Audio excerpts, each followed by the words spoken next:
Where does the child come in?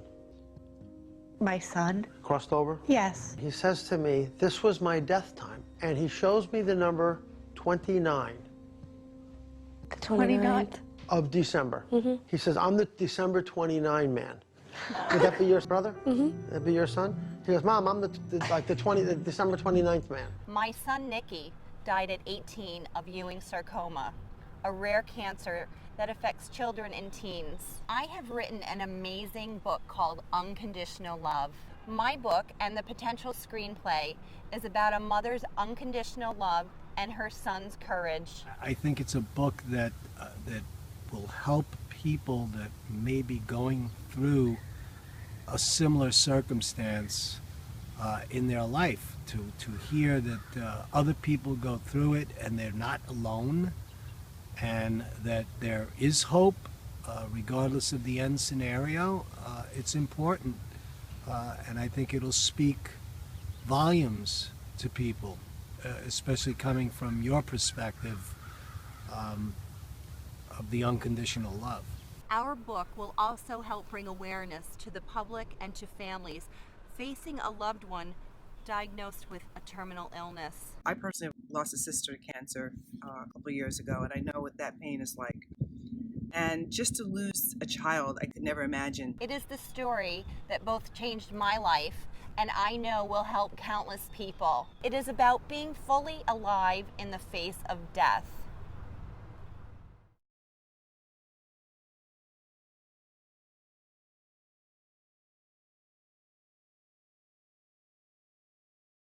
We met Nicky in 2001. At the time, he had been diagnosed with Ewing sarcoma. And what stuck out with Nicky was he was always such a good kid. He never complained. For somebody that young to be so accepting of death was amazing to me. It still gives me the chills. He was comfortable with his next step in life. It was so unique and such a learning point for all of us. Out of nowhere, he just starts breaking it down. He was moving his arms all around, and then he goes, okay, that's all I got, and just lays his head back down and sleeps the rest of the ride home. He was uplifting. He was just a beautiful person, and I am so glad that I had the opportunity to meet him at his lowest time, because he gave me so much inspiration for that, and I love him for that. His friends were overwhelming. He was like the king. I say to myself, wow, what a good kid. Nicky lit the world around him with his joy and compassion till the day he left this earth, and his battle with cancer redefined what I knew love could be. When I met him, he was diagnosed with cancer and knew that his time was limited. But Nicky never acted that way. My favorite memory about Nicky is when Michele decided to throw a 18th surprise birthday party for him. 18 years, don't they go by in a blink? I have no regrets, and I want you to feel the same. Our bond is unconditional. As I gave you life, I want you to live your life to the fullest every minute of the day. Now he makes the first cut. Smear your name.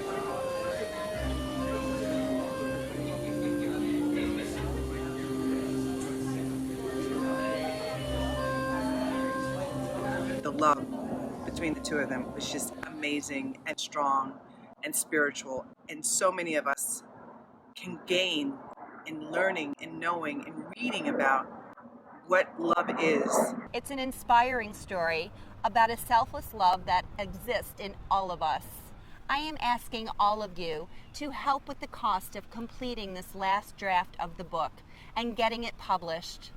This extraordinary story is gaining interest from both book and film agents alike, because I see death in a new light, and not only tell a story that will open the heart, but help people see that death is never final. Your gifts will cover the cost of completing the final draft, publishing the book, and giving this book to the world. As you see to your right, the perks that you will receive for your generous contribution is straight from my heart to yours.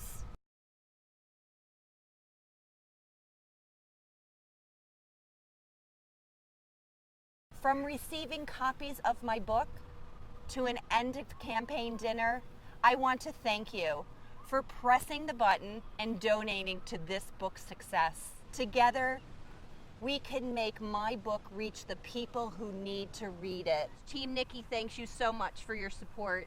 Thank you, everyone.